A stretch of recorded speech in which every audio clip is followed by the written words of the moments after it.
Hello friends, good evening to all of you. हम कर रहे हैं इंटरनेशनल इकोनॉमिक्स में थ्योरी ऑफ एक्सचेंज रेट, और आज की जो हमारी थ्योरी है वो परचेजिंग पावर पैरिटी थ्योरी है।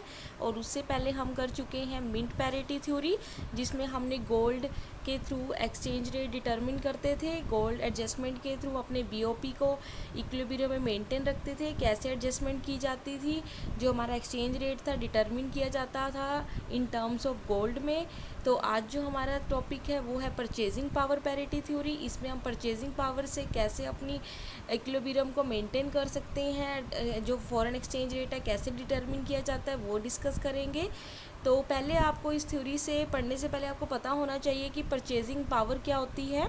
तो परचेजिंग पावर, एक मान लीजिए कि आपके पास 500 आपकी इनकम है, ठीक है। तो उसके अंडर आपने जितनी भी गुड्स एंड सर्विसेज को परचेज़ करना है, तो एक लिमिट के अंडर आपको जो रिसोर्सेज अवेलेबल है उसके अंडर आपने बाय करना है। आपकी जो कैपेसिटी है गुड्स को परचेज़ करने की, उसको हम कहते हैं परचेजिंग पावर।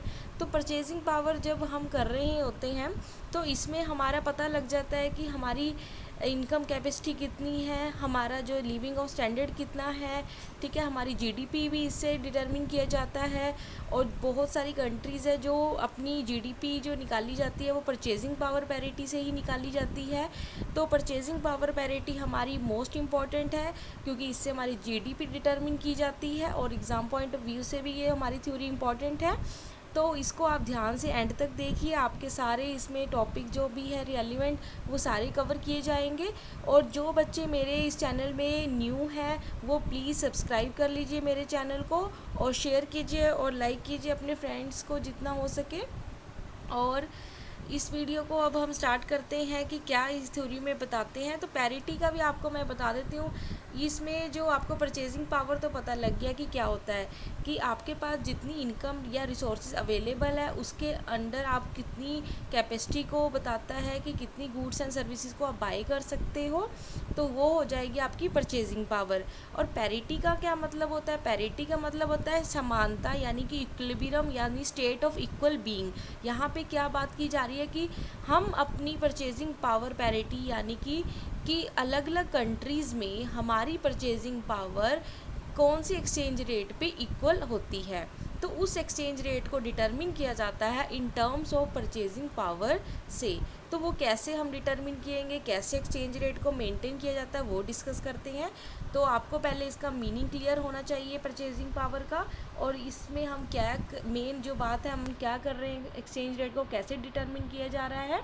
तो पहले तो ये जो थ्योरी है जो डिटरमिन किया जाता है एक्सचेंज रेट, वो जहाँ पे इनकन्वर्टेबल पेपर करेंसीज होती है, जैसे कि जहाँ पे जो करेंसी है डिफरेंट कंट्रीज़ में अलग अलग करेंसीज होती है, वो डायरेक्टली मतलब कन्वर्टेबल नहीं होती। उसको पहले आपको कन्वर्ट करवाना पड़ता है, तभी जाके आप दूसरी कंट्री में जाके उनकी करेंसी के अकॉर्डिंग आप उन गुड्स एंड सर्विसेज को बाय कर सकते हो। डायरेक्ट आप किसी भी कंट्री में जाके अपने इंडियन रुपीज़ से आप उसको परचेज़ नहीं कर सकते हो। तो ऐसी उस सिचुएशन में ये हमारा रेट ऑफ एक्सचेंज डिटरमिन किया जाएगा। तो पहले हम देख लेते हैं ये थ्योरी जो मॉडल है वो किसने दिया था। ये दिया था विटले रिकार्डो के द्वारा, ठीक है। विटले और रिकार्डो के द्वारा ये थ्योरी दी गई है, ठीक है। और अब देख लेते हैं कि जो ये स्वीडिश इकोनॉमिक गोस्टफ कैसल है उसने भी इसको आगे फर्दर अपनी मॉडल में यूज़ किया गया था। तो ये थ्योरी क्या कहती है, ये इक्विलिब्रियम बताती है रेट ऑफ एक्सचेंज का डिटरमिन जो किया जाता है equality of purchasing power in two inconvertible paper currency. देखो वही बात आ गई है कि जब हम ये जो थ्योरी है वो इक्विलिब्रियम डिटरमिन करती है, हमारा रेट ऑफ एक्सचेंज डिटरमिन करती है परचेजिंग पावर अलग अलग करेंसीज़ में, ठीक है, जो कि इनकन्वर्टेबल नहीं होती, जैसे कि डॉलर को रुपीज़ में लगा लीजिए, ठीक है, जो कि इनकन्वर्टेबल होती है। और इसको हम कैसे हम परचेजिंग पावर से डिटरमिन किया जाता है। ये तो नहीं है कि सारी जगह करेंसी की वैल्यू सेम हो, सभी जगह हम उसको equal quantity of goods and services purchase कर सकें। ऐसा तो नहीं है कि $1 में जो आप सामान लेना चाहते हो, जो गुड्स एंड सर्विसेज बाई करना चाहते हो, वही आपको एक ₹1 में मिल जाए, ऐसा तो पॉसिबल नहीं होता ना। तो यही हमारी परचेजिंग पावर को डिटरमिन करने के लिए लिया जाएगा। और इसमें आप ये ध्यान, जो मेन बात ध्यान में रखने वाली है वो है इंटरनल प्राइस लेवल। इसमें जो भी हमारी परचेजिंग पावर है, आपको पता है, वो हमारे प्राइस पे डिटरमिन की जाती है। गुड्स एंड सर्विसेज की जो डिमांड एंड सप्लाई है, उसका जो रेट ऑफ जो हमारा इक्विलिब्रियम आता है वो किस पे फोकस करता है। जैसे कि यहाँ पे हमारी गुड्स की डिमांड है, जो सप्लाई है, तो इसमें जो हमारी क्वांटिटी और प्राइस डिटरमिन किया जाता है। तो अगर हम बात कर रहे हैं purchasing power and goods and services की, तो यहाँ पे जो हमारा इंटरनल प्राइस लेवल है वो भी हमारा बहुत ही मैटर करेगा with in the two countries में, अगर कि उनका इंटरनल प्राइस क्या है। ठीक है, तो यहाँ पे इस परचेजिंग पावर के जो थ्योरी है उसको हम 2 वर्जन में पढ़ेंगे। एक पढ़ेंगे एब्सोल्यूट वर्जन और एक रिलेटिव वर्जन। एब्सोल्यूट वर्जन जो हमारा करंट डेटाबेस पे होता है, रिलेटिव वर्जन में हम कंपैरिजन करते हैं अपने पिछले प्राइजेस को करंट प्राइजेस से। ठीक है, क्योंकि इसमें हमारा जो रेट ऑफ एक्सचेंज या रिटर्न परचेजिंग पावर की बात कर रहे हैं तो प्राइजेस की बात की जाएंगे, इंटरनल और प्राइजेस की बात की जाएगी। तो ये नहीं होता कि ऑल ओवर द टाइम आपके जो प्राइजेस होते हैं वो सेम रहते हैं, तो प्राइजेस जो हमारे होते हैं वो डिफरेंट हो सकते हैं। तो फर्स्ट हमारा वर्जन आ जाता है एब्सोल्यूट वर्जन। तो एब्सोल्यूट वर्जन की अगर बात करते हैं तो इसमें देखोगे, आपको इसको एग्जांपल से मैं समझाती हूँ कि मान लीजिए 10 गुड्स एंड सर्विसेज की अगर आप किसकी बात करते हो कि 1 रुपी विद इन एग्ज़ाम्पल से अगर 1500 रुपीज़ में आप मान लीजिए 1500 रुपीज़ में आप कितनी goods and service X plus Y plus Z, यानी कि ये कोई भी गुड्स हो सकते हैं, आपने 1500 रुपीज़ में इसको परचेज़ कर लीजिए। ठीक है, ये इंडिया में आपको परचेज़ कर सकते हो। और अगर ये एक्स वाई जेड आपको इंडिया में 100 रुपीज़ में देने पड़ रहे हैं, सेम एज़ अगर दूसरी कंट्री यानी कि अगर यूएस की बात की जाए तो वहाँ पे क्या होगा, वहाँ पे $1 में आप ये मान लीजिए $4 के अंडर आप ये क्या ले रहे हो, एक्स वाई जेड गुड्स को परचेज़ कर रहे हो। तो यहाँ पे जो $4 होगा वो इक्वल कितने आ जाएगा, 1500 रुपीज़ के। तो इस तरह हम देख रहे हैं कि कितने मनी में, कितने रिसोर्सेज में हमारे पास जो ये है वैल्यू जो अवेलेबल है वो कैसे निकल सकती है।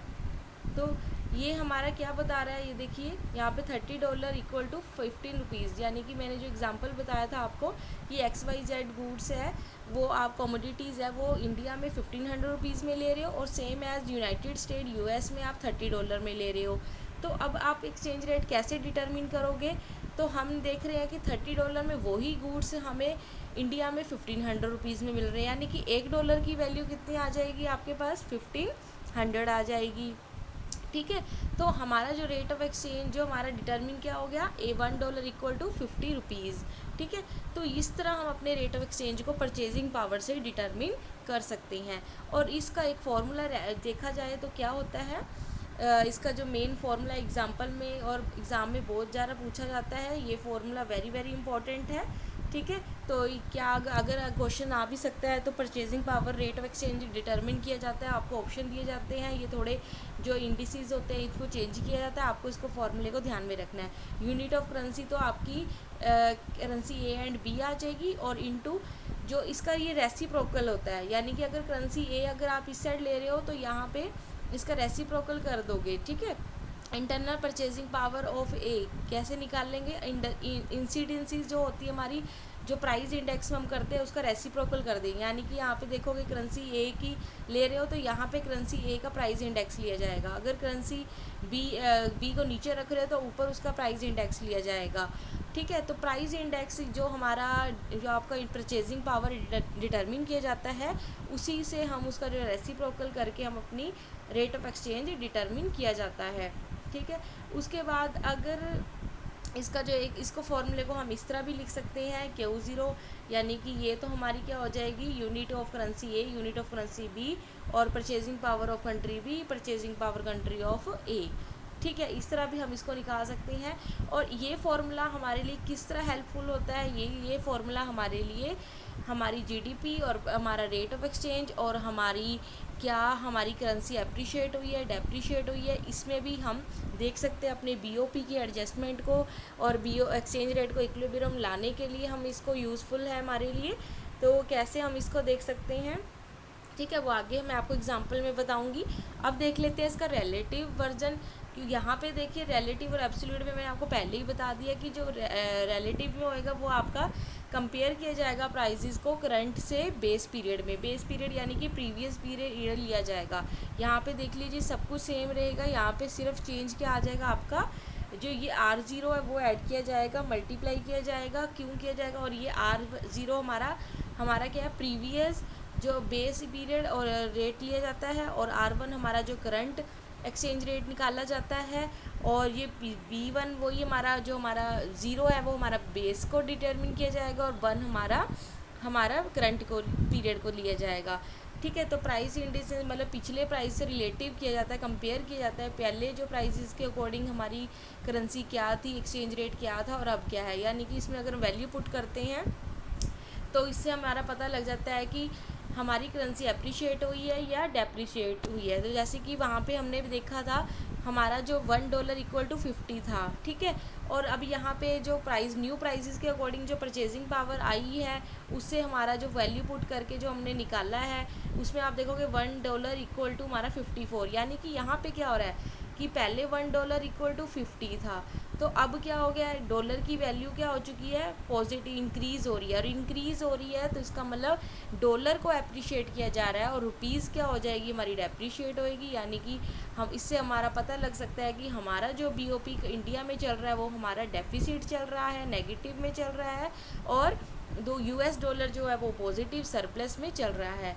तो इसके लिए हमें क्या करना पड़ेगा, अपने इसका मतलब हम बीओपी एडजस्टमेंट कर रहे हैं, डेफिसिट को रिमूव कर रहे हैं। जब हमारे पास सरप्लस होगा बीओपी तो हम क्या करेंगे, रुपी को अप्रिशिएट कर देंगे। ठीक है, तो इस तरह हम अपने बीओपी को एडजस्टमेंट कर सकते हैं, अपने अप्रिशिएट डेप्रिशिएट पॉलिसी अडॉप्ट कर सकती हैं इस रेट ऑफ एक्सचेंज से और इस फॉर्मूले से, और इस जो हमारा exchange purchasing power parity model है उससे जीडीपी भी निकाल सकते हैं। करेंसी कंपेयर किया जा सकता है, कौन सी करेंसीज की वैल्यू कितनी है, कौन सी करेंसी जीडीपी रेट में कितनी आगे है। ठीक है, तो इस तरह हम अपनी जो हमारे परचेजिंग पावर पैरिटी है ये बहुत ज़्यादा इम्पॉर्टेंट है, और बहुत ज़्यादा ये हमारा पॉजिटिव मॉडल लिया गया है, बेसिक मॉडल लिया गया है। अब इस मॉडल में आप देखोगे जो हमारी जो कॉस्ट होती है इसमें इंक्लूड क्या क्या होता है परचेजिंग पावर पैरिटी में, इसमें cost of transportation, freights, insurance, other charges भी इंक्लूड होते हैं। और ये कॉस्ट आपने जैसे कि हमने मिंट पैरिटी निकाली थी, मिंट में भी हमने क्या किया था कि हम एक डायग्राम्स में आपको समझाती हूँ। जैसे कि मिंट पैरिटी जो हम गोल्ड एक्सचेंज रेट किया था उसमें हमने जो एक्सपोर्ट इंपोर्ट के लिए जो हमने जो हमारी जो प्रीमियम, इंश्योरेंस, जो हमारे पैकेजिंग के जो प्राइसेस थे उसमें ऐड करके हमने अपना एक अपर लिमिट और लोअर लिमिट डिटरमिन किया था। तो इसी तरह हमारे पास यहाँ पे कमोडिटी एक्सचेंज रेट होता है और इंपोर्ट रेट होता है, और इसके बीच में हमारा एक्सचेंज रेट डिटरमिन किया जाता है। और इससे भी जो एक्सचेंज रेट हमारा यहाँ पे होता है हमेशा उससे ऊपर वाली थोड़ा सा अबव क्या होता है हमारा परचेजिंग पावर पैरिटी या मिंट पैरिटी जो भी होता है वो हमारा डिटरमिन किया जाता है। और यहाँ पे आप देखोगे मिंट पैरिटी जो था वो हमारा स्टेट था, लेकिन यहाँ पे जो परचेजिंग पावर पैरिटी है वो क्या हो रहा है, एक मूविंग है, यानी कि अप ट्रेंडिंग में चल रहा है, अप डाउन चल रहा है। और ये फ्लक्चुएशन क्यों आती है, क्योंकि फ्लक्चुएशन प्राइसेस में आती है। जब इन्फ्लेशन होती है तो प्राइसेस हाई हो जाते हैं, जब डिफ्लेशन होती है प्राइसेस लो हो जाते हैं। उसके अकॉर्डिंग हमारी जो परचेजिंग पावर है वो बढ़ जाती है। अगर इन्फ्लेशन होएगी तो क्या होगा, जो हमारी परचेजिंग पावर होगी वो डाउन होएगी। वही है 1500 जो हमारे 1500 रुपीज़ थे उसमें अगर इन्फ्लेशन होती है तो हम क्या पता 3 की जगह हमारे पास 2 गुड्स ही अवेलेबल हम ले सकते हैं, हमारी परचेजिंग पावर डाउन हो जाएगी। ठीक है, तो ये ट्रेंड हमारा नीचे को चला जाएगा। सेम एज़ अगर हमारा परचेजिंग डिफ्लेशन होती है, प्राइसेस हमारे क्या होते हैं, हमारे कम होते हैं, डिमांड ज़्यादा होएगी, डिमांड ज़्यादा होगी, प्राइसेस कम होएंगे तो क्या होगा, हमारी परचेजिंग पावर ज़्यादा हो जाएगी। और उसमें हम XYZ जो 1500 रुपीज़ थे उसमें क्या पता हमारे पास एक इंक्लूड और गुड हो जाए। ठीक है, क्यों हमने एक एक्स्ट्रा इंक्लूड कर लिया। तो इस तरह हम कह सकते हैं कि हमारा जो परचेजिंग पावर जो फ्लक्चुएशन होता है, क्योंकि परचेजिंग पावर पैरिटी हमारी किस पे बेस्ड है, इंटरनल प्राइस ऑफ कंट्री। ठीक है, यहाँ पे बहुत ध्यान रखने वाली बात है, इंटरनल प्राइस ऑफ, जो हमारी इसकी एग्जप्शन में थी, हमें इंटरनल प्राइस ऑफ जो हमारा है उस पर डिटरमिन किया जाता है, उसके अकॉर्डिंग अपनी परचेजिंग पावर निकाली जाती है। और परचेजिंग पावर अलग अलग कंट्रीज़ में अलग अलग होती है। ठीक है, तो अगर परचेजिंग पावर में ही हम कह सकते हैं, क्योंकि जो मिंट पैरिटी था, गोल्ड था, रिजर्वेशन, वो हमारी कौन रेट जो डिटरमिन किया जाता था, वो हमारा गवर्नमेंट सेंट्रल बैंक के द्वारा किया जाता है। लेकिन यहाँ पे जो परचेजिंग पावर जो प्राइजेस होते हैं वो कैसे होते हैं, वो कोई भी सेंट्रल बैंक आप नहीं डिटरमिन करता। वो प्राइजेस जो हमारे होते हैं वो कैसे डिटरमिन होते हैं, हमारी डिमांड एंड सप्लाई के फोर्सेस से होते हैं। ठीक है, जितनी डिमांड और सप्लाई के एडजस्टमेंट फोर्सेस होते हैं उनके अकॉर्डिंगली हमारा प्राइस डिटरमिन किया जाता है। अगर क्या होगा, डिमांड ज़्यादा होगी तो प्राइस भी हाई हो जाएगा, डिमांड कम होगी तो प्राइस डाउन हो जाएगा। इस तरह हमारे प्राइजेस के कारण हमारी जो फ्लक्चुएशन है परचेजिंग पावर, वो एक मूविंग कैरेक्टर में रहेगा। तो आपको एग्ज़ाम में ये भी पूछ सकते हैं, तो ये इसका जो कर्व होता है, फ्लक्चुएशन किसके कारण आती है, तो due to internal changes in prices of a country. और ये कैसा कैरेक्टर है, ये हमारा एक मूविंग फ्लक्चुएशन कैरेक्टर होता है, और ये हमारा डिमांड एंड सप्लाई के फोर्सेस से डिटरमिन किया जाता है, ना कि हमारे सेंट्रल बैंक के द्वारा किया जाता है। जबकि जो गोल्ड एक्सचेंज जो हमने पीछे पढ़ा था, वो हमारा सेंट्रल बैंक के द्वारा किया जाता था। ठीक है, तो ये हमारी डायग्रामेटिकली एक्सप्लेनेशन थी। अब इसका एम्पिरिकल टेस्ट देख लेते हैं। हाइपोथेसिस जो हमारी, जो इसके लिए एम्पिरिकल टेस्ट किए गए हैं, जो इस मॉडल को काफ़ी लोगों ने इसको अपनी थ्योरी में यूज़ भी किया है, काफ़ी स्टडीज़ की है इस पे हाइपोथेसिस में, और इसकी बहुत सारी वीकनेसेस होते हुए भी ये काफ़ी ज़्यादा रेलिवेंस रहा है। पर इसकी कुछ रेलिवेंस ये है कि सबसे पहले तो आप देखोगे कि ये इससे जीडीपी, फर्स्ट इसका यूज़फुल है कि जीडीपी डिटरमिन की जाती है। परचेजिंग पावर से हम देख सकते हैं कि वहाँ की कंट्री का लोगों का लिविंग स्टैंडर्ड क्या है, वहाँ की परचेजिंग पावर कितनी है। ठीक है, क्योंकि परचेजिंग पावर से ही हम लोगों का लिविंग ऑफ स्टैंडर्ड, ठीक है, जीडीपी और वहाँ की इकॉनमी को हम जज कर सकते हैं, वहाँ की कंपेयर कर सकते हैं अदर कंट्री के साथ। ठीक है, उनकी प्रोग्रेस को डिटरमिन किया जाता है। ठीक है, तो जैसे, और दूसरा इसका ये है कि इससे हम बीओपी का जो हमने एडजस्टमेंट है वो कर सकते हैं, कि अगर हमारी कंट्री की दूसरी कंट्री से अगर हमारा जो रुपी है वो अप्रिशिएट हुआ है कि डेप्रिशिएट हुआ। अगर अप्रिशिएट होता है तो इसका मतलब हमारा बीओपी सरप्लस में, अगर डेप्रिशिएट हो रहा है तो इसका मतलब हमारा बीओपी क्या है, डेफिसिट में है। ठीक है, हमें इसके लिए इंपोर्ट को क्या करना, अगर डेप्रिशिएट हो रही है बार बार हमारी करेंसी, तो इससे क्या होगा, हमारी वैल्यू जो होगी करेंसी की in terms of other country वो डाउन हो जाएगी। और इसके लिए हमें क्या करना पड़ेगा, एक्सपोर्ट को इंक्रीज़ करना पड़ेगा और इंपोर्ट को रिड्यूस करना पड़ेगा। तो कुछ ऐसे मेजर जो मैक्रो और मैक्रो इकोनॉमिक्स में जो गवर्नमेंट और मार्केट के द्वारा यूज़ किए जाते हैं, अपने बीओपी को एडजस्टमेंट किया जा सकता है, तो ये इसका मेथड हमारा हो जाएगा। तो इसके कुछ क्रिटिसिज्म भी है कि जो एक्सचेंज रेट है, जो ये प्राइजेस जो लिए जाते हैं, फर्स्ट तो रिलेटिव प्राइजेस को नहीं लिया जाता है, इसमें सिर्फ करंट प्राइजेस, मतलब गुड्स के जो लिए जाते हैं, इसकी जो रिलेटिव प्राइजेस, मान लो कि अगर दूसरे प्राइजेस को जो इंडिसेस होती है वो करंट और जो बेस पीरियड लिया जाता है वो नहीं हम डिटरमिन कर सकते कि कौन सा बेस पीरियड लिया जाए। ठीक है, दूसरा इसमें प्रॉब्लम आ जाती है कि जो लो है ये वन साइडेड स्टैटिक मॉडल पे है, इसमें हम ज़्यादा प्राइस को देख रहे हैं, other factor interest rate, income of the consumer वो हम निगलेक्ट कर रहे हैं, जो कि वो भी हमारी परचेजिंग पावर को डिटरमिन करती है। क्योंकि जितनी ज़्यादा इनकम होगी तो उतनी ज़्यादा उसकी परचेजिंग पावर भी होती है। और ज़रूरी नहीं है कि ज़्यादा इनकम, हाई ग्रुप इनकम के लिए हमेशा जो परचेजिंग पावर क्या होती है, हाई होती है, क्योंकि उनका automatically living of standard maintain होता है, तो इसलिए उनकी परचेजिंग पावर कम भी हो सकती है। ठीक है, तो ऐसे कुछ अदर फैक्टर है जिसकी वजह से ये जो एम्पिरिकली मॉडल टेस्टेड है वो इनवैलिड किया गया है। कुछ एफिशिएंट जो फोरकास्टिंग है एक्सचेंज रेट की, हम इसको नहीं कर सकते। तो ये इसकी क्रिटिसिज्म थी और कुछ इसके पॉजिटिव पॉइंट थे।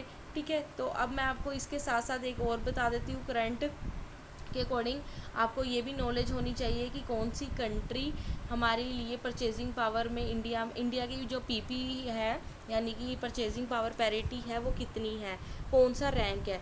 तो फर्स्ट पे तो आप देखोगे चाइना है, ये भी आपको ध्यान रखना है। ये मैं आपको करंट डाटा 2020 का बता रही हूँ। तो चाइना नंबर 1 है, उसके बाद यूएस है, और इंडिया का रैंक इस पे हमारा है, थर्ड रैंक हमारा आ जाएगा इंडिया का।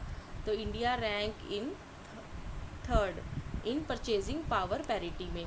ठीक है। और इसका मतलब ये बता रहा है कि इंडिया की जो हमारी इकॉनमी है वो काफ़ी फास्ट ग्रोइंग हो रही है, ठीक है। और थर्ड नंबर पे आ रही है। इसका मतलब हम अब देख लीजिए हमारी इंडिया की अब परचेजिंग पावर, हमारी जो कंट्री है वो थर्ड, इन पूरे कंट्रीज़ में हमारा थर्ड रैंक है, जबकि हमारी इकॉनमी में पावर्टी, इनइक्वालिटीज़ बहुत ज़्यादा है। तो हम ये नहीं कह सकते कि जितनी ज़्यादा परचेजिंग पावर होएगी तो वो कंट्री जीडीपी अच्छी है, उनकी इकॉनमी चल रही है तो वो बहुत ज़्यादा डेवलपिंग है, ऐसा नहीं होता।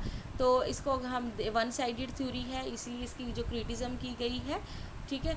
और आपको इसमें ये भी ध्यान, मैंने आपको बता दिया कि जो जीडीपी है वो आपको पता ही है कि जितनी भी goods and services, final goods service produce की जाती है कंट्री में, उसको डिटरमिन किया जाता है। तो हम नहीं कह सकते कि परचेजिंग पावर ही एक one of the exchange rate determine किया जा सकता है। इसके लिए अदर फैक्टर भी, अब जो नेक्स्ट थ्योरी हम पढ़ेंगे वो देख लेंगे कि कौन सी इसकी नेक्स्ट थ्योरी होएगी। बीओपी, बैलेंस ऑफ पेमेंट जो थ्योरी है वो पढ़ेंगे, डिस्कस करेंगे। तो आज के लिए इतना ही। अगर आपको मेरी वीडियो अच्छी लगे तो प्लीज़ लाइक एंड सब्सक्राइब कर लीजिए और शेयर कीजिए। और अगर आपको मेरी वीडियोस की पीडीएफ चाहिए तो आप मेरे जो डिस्क्रिप्शन में फेसबुक पेज दिया उसको लाइक कीजिए, उसको फॉलो कीजिए, और उसमें आप अपने जो भी प्रॉब्लम्स है डिस्कशन कीजिए, और उसमें आप मुझसे कोई भी पीडीएफ किसी भी टॉपिक में मांग सकते हो। Thank you.